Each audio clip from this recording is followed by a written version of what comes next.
really, people say may sound cliche, don't take no for an answer, but really, even if you end up taking the no for an answer, what self-reflection are you having to do better in a different aspect of your life is what I have to say to young people out there.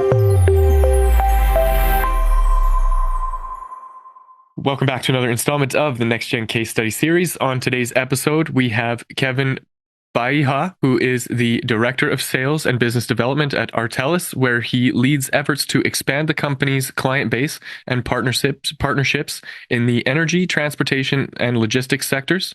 Artelys provides advanced AI-driven optimization and decision support tools to help organizations improve efficiency and sustainability. Kevin's role focuses on driving business growth and developing strategic relationships across international markets, which is why we're excited to have him on the show today. Kevin, welcome to the program. Thank you. Thanks for having me. Yeah, I'm really excited to get into some of the stuff that you're working on as far as the business development side of Artelys. But before we get too far into it, Kevin, can we start with a quick little background on who you are, where you came from, and how you landed the role as business development at Artelys? Oh man, who am I? I accidentally fell into sales. I was a finance major, finance and economics. I had a communication minor, and first job was at a bank, a U.S. bank, and it was great. Happy to get a job. It was in 2008 when we had a little financial crisis. Not a lot of jobs were out there. You would try to do everything you could to stay in school. But while I started working, I saw a lot of sales guys in the bank world coming in and making just a ton of money. And I was in the back end doing the job, doing the paperwork, making sure everything matched and everything. And when I watched them, the sales guys coming in and just racking up in the commission, sometimes half of my salary, I was just astonished. I was like, wow, there's that much money out there to be made. That's crazy to me. It took me a while to get the guts to finally jump into sales. But after switching companies, I was part of a project where we helped develop a market growth strategy for market in the Middle East and Africa. And after that, that was it. I had the taste that I needed. I jumped into sales and never really looked back. That was about 12 years ago. And I've ever since then, I've been in all sorts of kind of sales, mainly technology, SaaS, workforce management, human development management, and those kind of things. Worked for several big companies out there. People might know Infor, Kronos, Ultimate Software. Those are some of the big companies that I've worked for in the past. And how did I even get here? So actually, I was promoted into a managerial role for a company called Anderson Technology, and they had investors not really pulling through anymore, and they had to let go some of their workforce. And I was one of them. It was funny because I actually relocated for that position. Was barely in the position for 4 to 5 months before the position ended. And then around that time, my then fiance, we now married. She told me, if you're gonna do something, you might as well do it for yourself, right? Why not? You have enough network, enough connection to create your own company, and that's what I did. And in doing that, Artelys came and knocked on my door. They were looking for. I gotta admit, I wasn't necessarily interested at first until I started looking them up and research, and I was like, "Whoa, this is something I've never really touched on." My brother is an engineer. My mom has been in the energy sector, and she was like, "Listen, this solution could it's something that if you get experience with that, there's really no turning back on what you can do because it touches so many different things, and you have to really understand the ins and out of the solution that I'm still learning, by the way, every day. Even earlier today, I just saw something that was pretty interesting with a company, and then I jumped into that. Started with it part time. and it still allowed me to do that while running my company in contingency. And the CEO, actually, I had a conversation with the CEO of Artelys. I think it was Monday or Tuesday, and he was actually pretty intrigued about what I do on the side and how that's working and how I can still very well perform in this job and while doing that. So it's been an interesting, good fold of things, and that's kind of how I ended up at Artelys. Ah, okay. So there's this huge, rich experience and desire to be a part of like the sales ecosystem. Um, Probably first of all driven by that need or love for the money. And as you kind of find yourself navigating that space, you come to learn that it actually fulfills you in other ways as well. And so that kind of gives you this passion that I get a sense that you have when it comes to doing this kind of stuff, which is really cool to see, that there's more than just the money. There's this intrinsic value behind you that kind of motivates you to do what you're doing. Exactly. How long have you been with Artelys now? 5 months. I Okay. think since I want to say February. February. Oh, it's more than 5 months. So yeah, Yeah, we're yeah. I've still been in with that the. COVID time, bro. Yeah, exactly. No, it's been more than 5 months, and frankly, the way I look at the sales ecosystem has been different.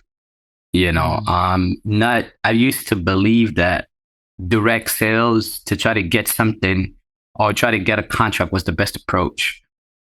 Being in this niche environment where people are coming to you and then you have to turn that into something more, have them realize that, yes, we can provide you everything that you want, but there's this portion that you should think about, right? Which is more the consultative sales that even when you do direct sale that you should have, but having it a little bit not fully reversed, but starting in the reverse and then having it curve back into direct sales has been a strategy that I'm falling in love with, and I'm trying to see how and if it could be applied in other space. But it always kind of depends on the need and what you provide, etc. right.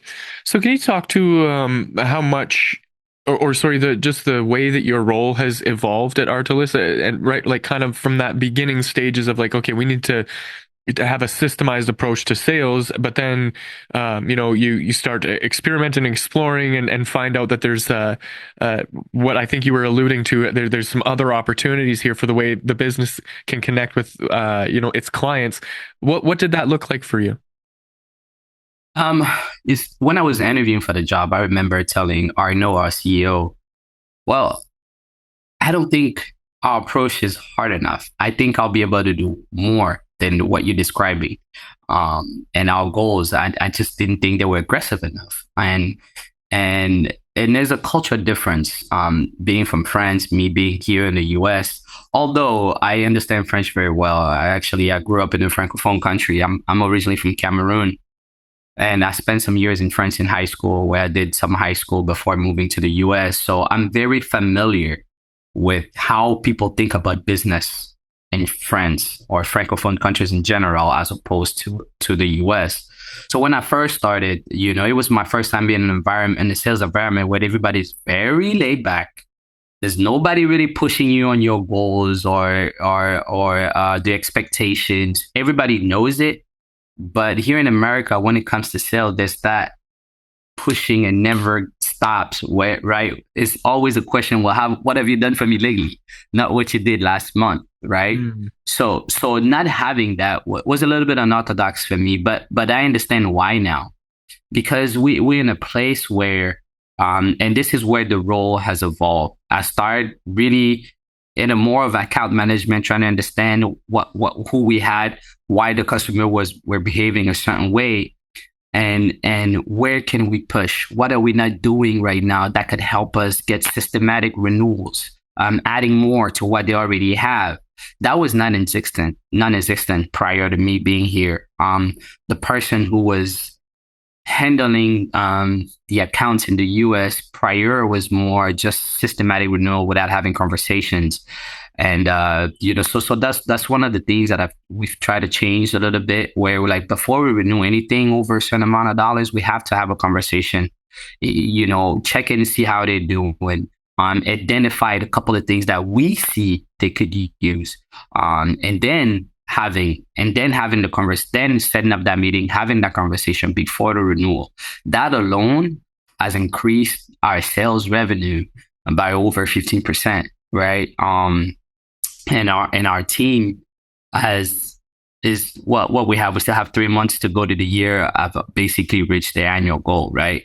And we have not even attacked yet the direct approach in this very niche market, which is not impossible to do, but it's not consistently done, right? So can you imagine once we start having once we put together a systematic direct approach, I think our revenue will double.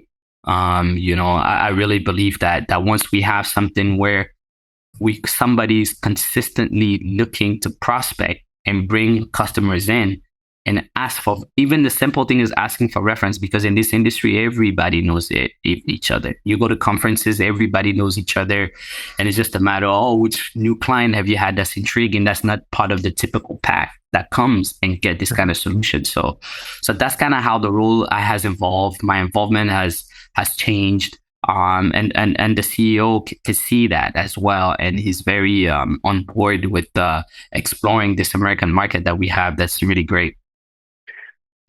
So when it comes to that kind of customer experience map, it sounds to me like a lot of this initially comes from those first handshakes, going deep with somebody, really, building that relationship, but then also the kind of the referral side of things here, where the service or the product that you have is just just remarkable enough, or so remarkable that people want to continue to talk about it with their peers, and that lends a lot to the growth.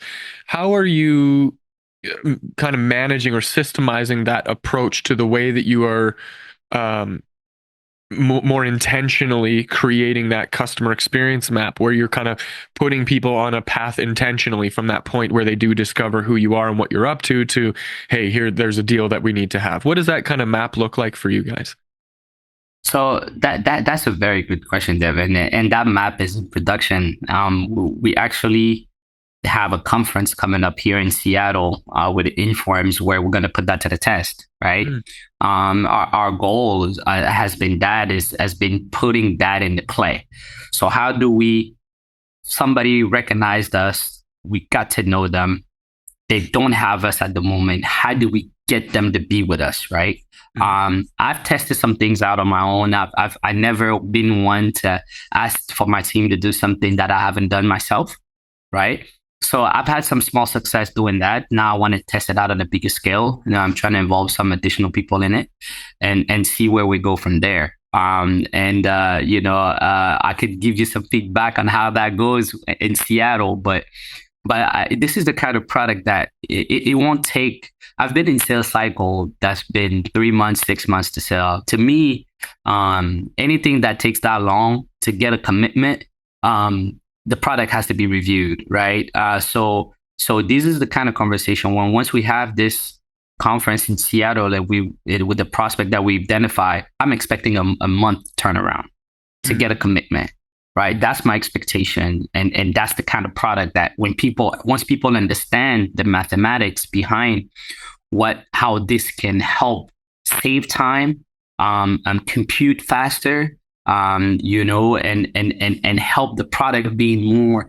I mean, this product is involved with some of the latest apps that we use every day. You talk about the Uber of the worlds of these deliveries, and what is the mathematics that goes behind an Uber share, right? Or somebody along that route. Our optimization helps with those kind of thoughts, right? So and those kind of mathematics that goes behind it to keep it at a higher level. Not going too deep here, but it's how important and how practical this is. And we're just talking about an application as Uber. Imagine in banking, some of the same things happen. Even our credit score. How does a credit score get computed? Is there a better formula that would take in consideration people of a certain of different incomes, right? And make it and level the playing field in that way.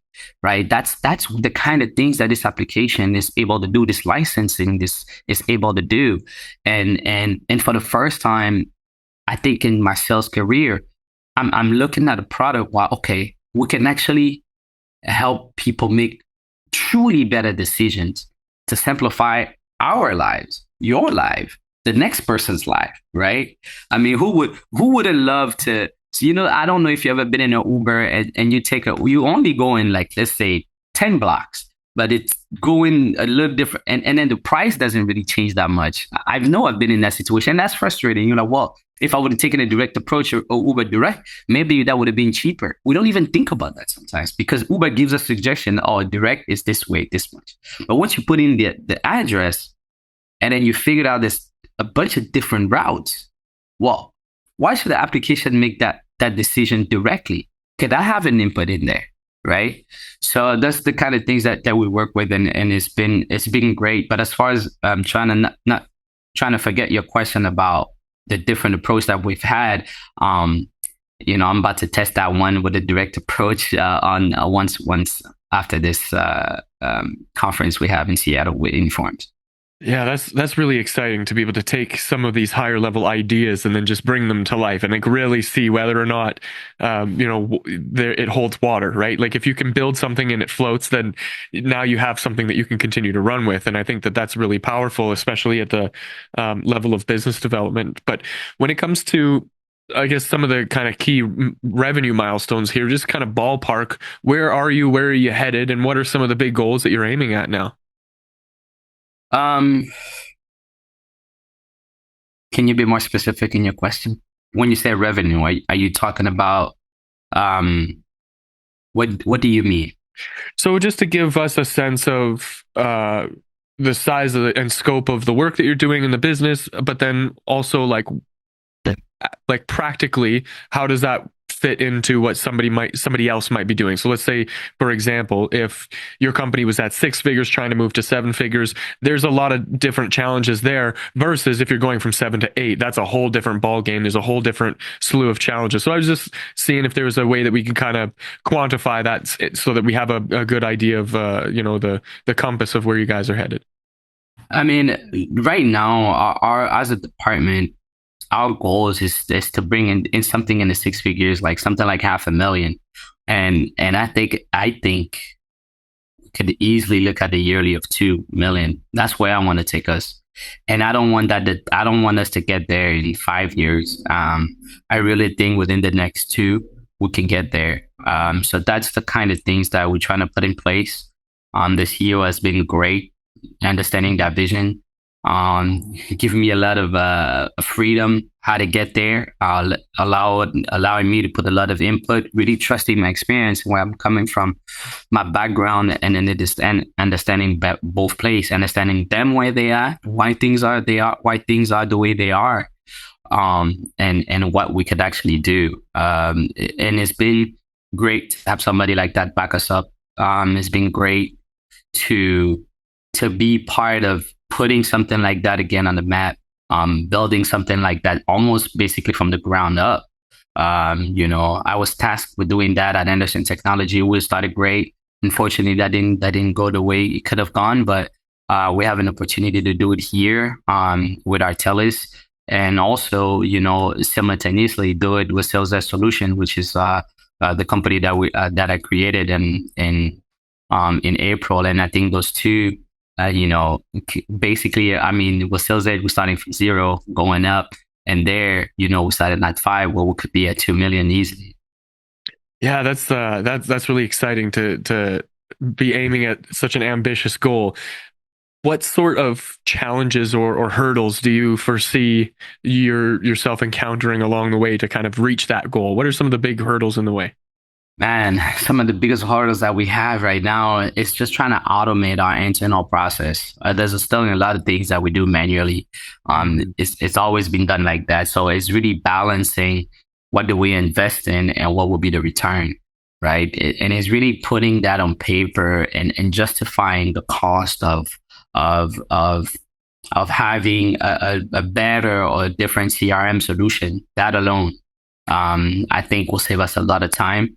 Will give an opportunity to the sales team to really focus on what they're supposed to do, which is bringing revenue. I've always said to my team, listen, if we don't do our jobs, people don't get to pay their mortgages. If we don't sell, if we don't do the things we do, everybody else in this company may not have a roof over their head. So, and I say that with pride, and I say that, and that's the kind of attitude and mentality I'm trying to instill in this team and walk with that. Yes, it's hard. That's why not everybody is in this job. You know, a lot of people always think, sales guys, they do this, they do that. They don't deserve to, to make all of that. But I always challenge people. I say, come do it. Come and do it. It takes a different kind of discipline, to be able to be in this job, to do this kind of job, because that's true.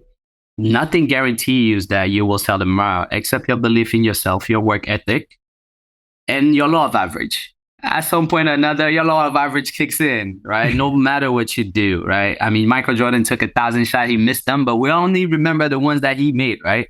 Because he stuck with his work ethic, and his discipline. And that's why this job is not for everybody. Not anybody could do this. And that's why we're taking our time in recruiting and in making sure we get the right fit. People talk a lot about experience. The way I look at it, I don't care if you're fresh out of college. I don't care if you have 10 or 15 years experience. To me, it's about why you do it, and depending on where you are in your career, those reasons may change. I first got into it for the money, but I've grown so much since then that I don't think I would have had the opportunity to grow this much in a different career where you don't, you get to interact with so many people, get to see so many different way of thinking, just doing some basic stuff. You see somebody else doing it and it's bear fruit. And I've always been the guy like, hey, how do you do that? Can I copy and then paste, right? And along the way, change it a little bit, depending on the times, what's happening and things like that. But we don't all need to create anything. And that's what I value. And that's why recruitment for the people coming here would be, and that's what we look at more than anything, more than experience or anything. It's about the mentality for us. Yeah, it's really powerful to have such a clear North Star to guide you towards something. And the point that you made about, hey, listen, if we don't do our job properly, people don't eat.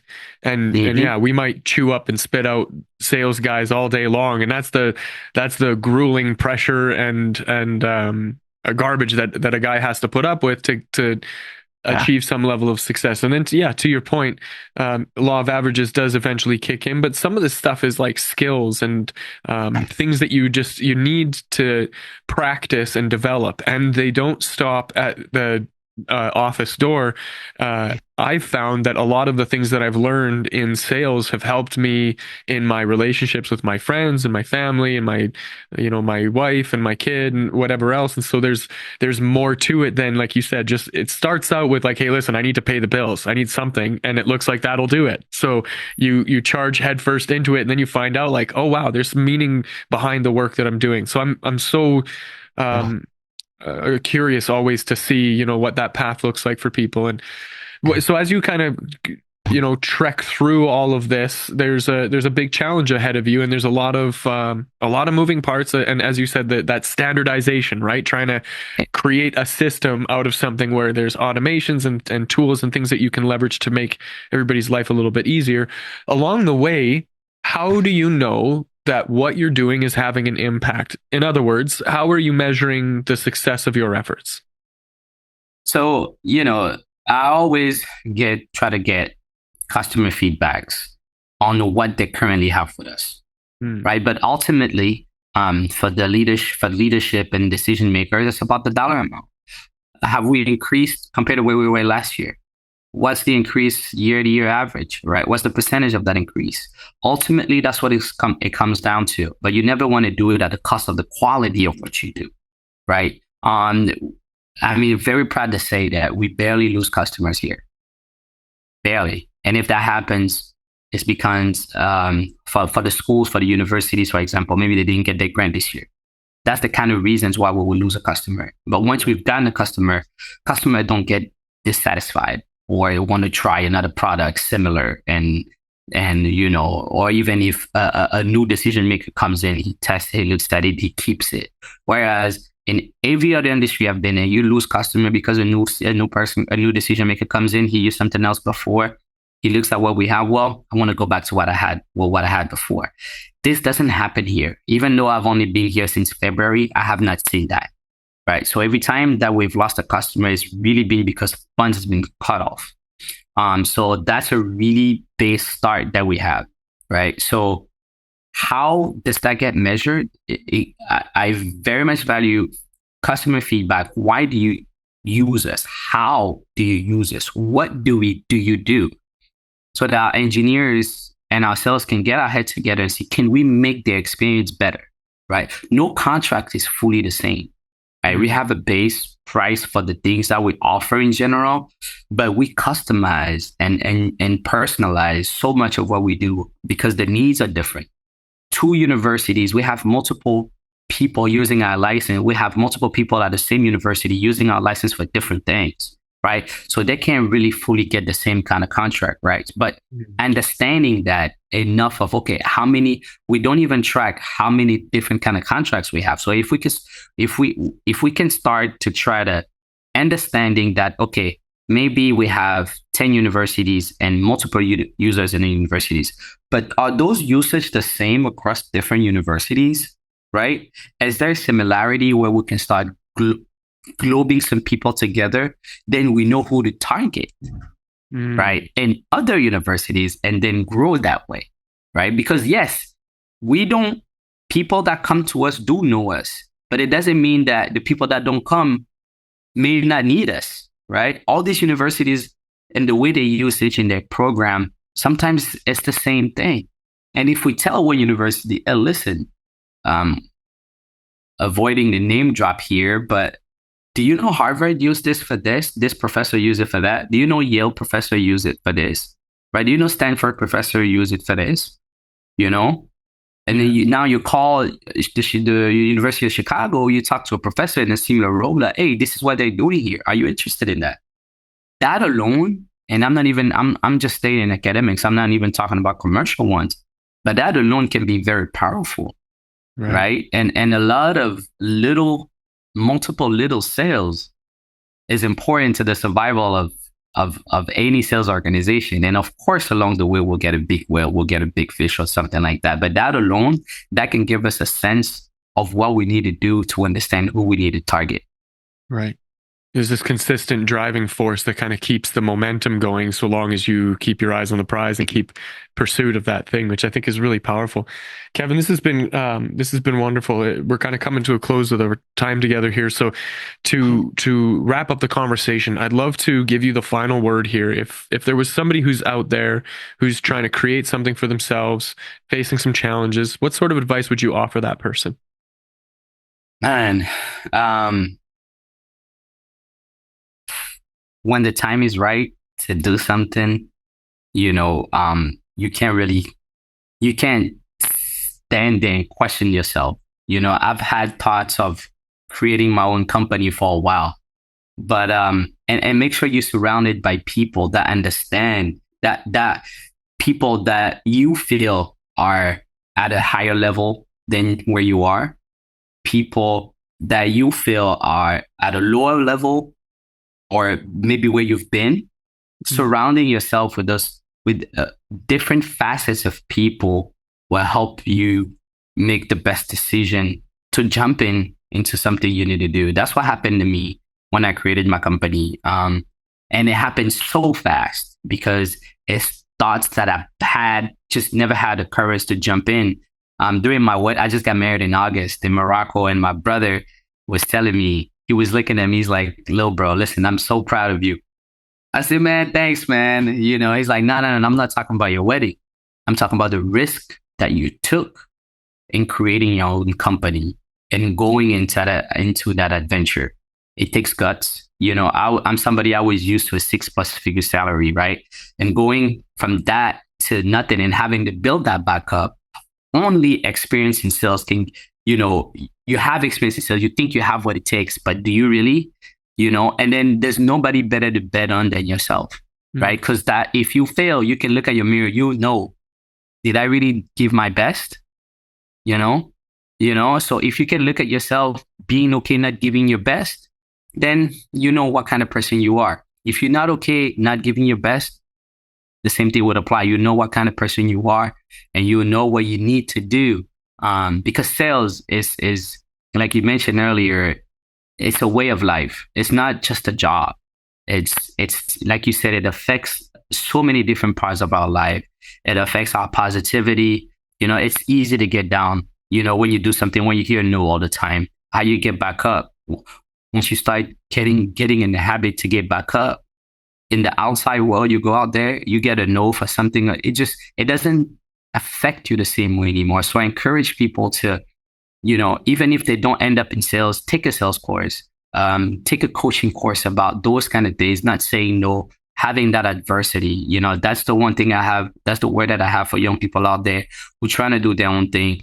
Really, people say may sound cliche, don't take no for an answer, but really, even if you end up taking the no for an answer, what self-reflection are you having to do better in a different aspect of your life is what I have to say to young people out there. Man, really, really powerful stuff. You reminded me of NASA had a saying when they were pursuing the Apollo missions. Yeah. Failure is not an option. I had a mug with that on there, and I carried that with me for so long, and just was very present to the fact that, hey, listen, giving up, turning around, walking away, putting this thing down is not going to be something that I am prepared to do or live with for the rest of my life. So Exactly. I'm in it for the long haul. I love that. That's the foundation of the advice that you offer. Kevin, if somebody wanted to reach out to you to pick your brain further, what's the best way for them to do that? My phone number is probably the best way.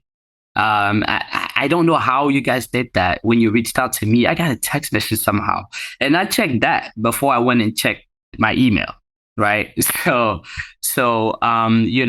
email works as well. It's, I don't know if you want me to give my email out here right now or what, but or LinkedIn too. LinkedIn works perfectly well. Beautiful. Actually, we'll just link to the LinkedIn then, and if anybody wants to reach out to you, then we'll link to that in the show notes, and that's where they'll find that. And on that note, if you wanted to reach out to me and my team for any of your marketing or AI needs, you can visit nextgengrowth.com. Otherwise, that's it for this episode. Thanks for joining us for this conversation, and I will see you in the next.